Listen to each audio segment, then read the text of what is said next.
working on a deer hide right now. The deer provided meat, tools, leather for clothing, important fat, and other nutrients from the organ meat. So they were an incredibly useful animal for the native people. And what I've had is this hide I've been working on this weekend. It started out as just fresh off the deer, and it was scraped and fleshed and soaked in wood ash lye, and then dried and stored for a while. And this has been then soaked in brains and brought out, and I stretched on the frame, and I'm working it until it gets dry and soft and pliable.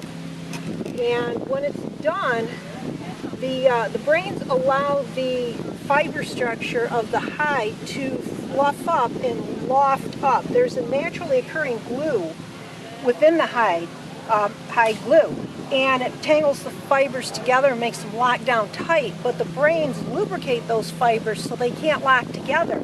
And when you work it dry, it lofts up, and it becomes a texture almost like polar fleece when it's done. And if I can get this done today, I'm going to sew it into a sack shape and put it over a fire and smoke it.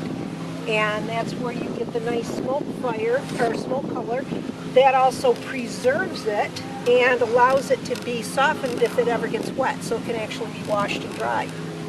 And it's an incredibly tough fabric when you're done. I mean, you see how tightly it's stretching right here, and how hard I'm pushing on it and not pushing through it with this stick. So it's a really wonderful, durable clothing item that is breathable, and it's warm in the winter and cool in the summer, and just incredibly soft and comfortable.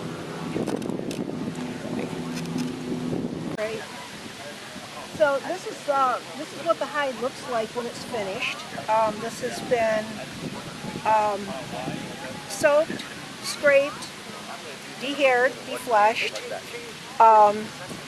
soaked in brains, and then worked dry, and it's then been smoked, and the smoke permeates right through the hide.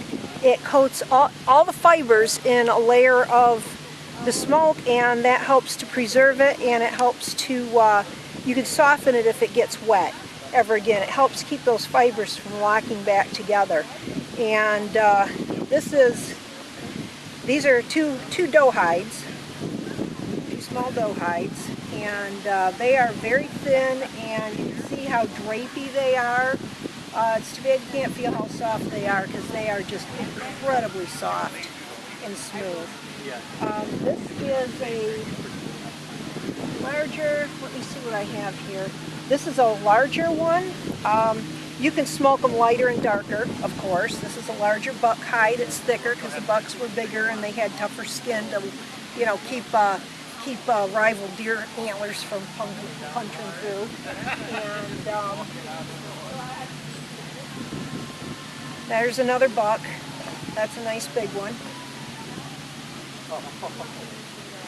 And you can see sometimes things happen to the hides. The smoke doesn't get all the way through them. So, oh well, that's all right. You can cut around that. And this is what a hide looks like before it's been smoked. They turn out just pure white when you're done tanning them, and the smoking them gives them that wonderful aroma and the color.